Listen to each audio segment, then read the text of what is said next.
Why the Silent Hill soundtrack deserves much more credit. More than 20 years after the release of the first game, Silent Hill has captured our thoughts of what a psychological horror game looks and feels like. The tension, uneasiness, gloominess, loneliness, and anxiety the player experiences while they visit the eponymous American town is a feeling very few games could capture. These themes were all portrayed almost perfectly through the iconic music present in the games, which its contemporaries, mainly Resident Evil and Fatal Frame, couldn't capture properly. As such, the Silent Hill soundtrack deserves much more credit for the success of the series. The majority of the Silent Hill soundtrack has been composed by Japanese composer Akira Yamaoka, who was also a sound designer for the series. With the release of Silent Hill in 1999, Yamaoka created an unnerving musical journey into the haunted town of Silent Hill, which still sounds fresh. Throughout Silent Hill, there exists a harshness and aggressiveness within the guitars, keyboards, and synthesizers, which are beautifully juxtaposed with classical instruments like the violin and piano. Silent Hill 2 opens with an ambiguous introduction that shows Maria conversing with protagonist James Sunderland when the alternative rock piece Theme of Laura starts. This features an uplifting, overdriven guitar tone at the start that pairs perfectly with the violin and the synth, creating a beautifully composed harmony.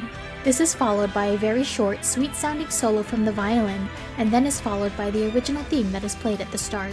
The guitars, the violin, the drums, and the synth all shine in this extraordinarily produced track. It somehow gives the listener the thought of starting a new chapter in their life filled with hope and uncertainty. When the opening ends, we are hit with a piece of somber and depressive music titled White Noise that clearly projects a dark, haunting, and melancholic atmosphere. Then we are hit with the words, "In my restless dreams, I see that town.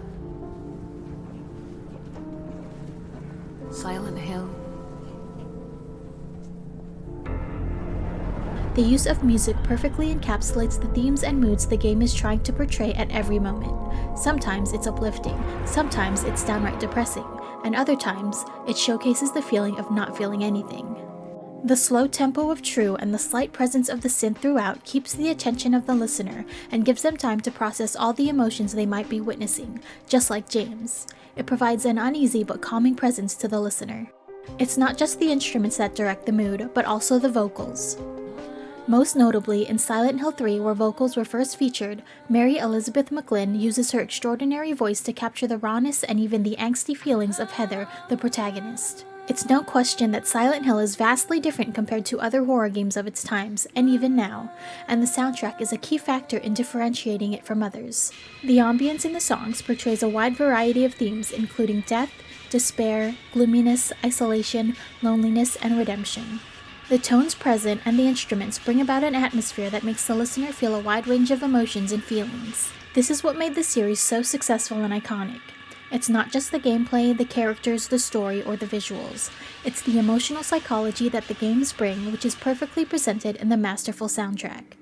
Maybe one day in our restless dreams, we will get to return to Silent Hill and experience it all over again.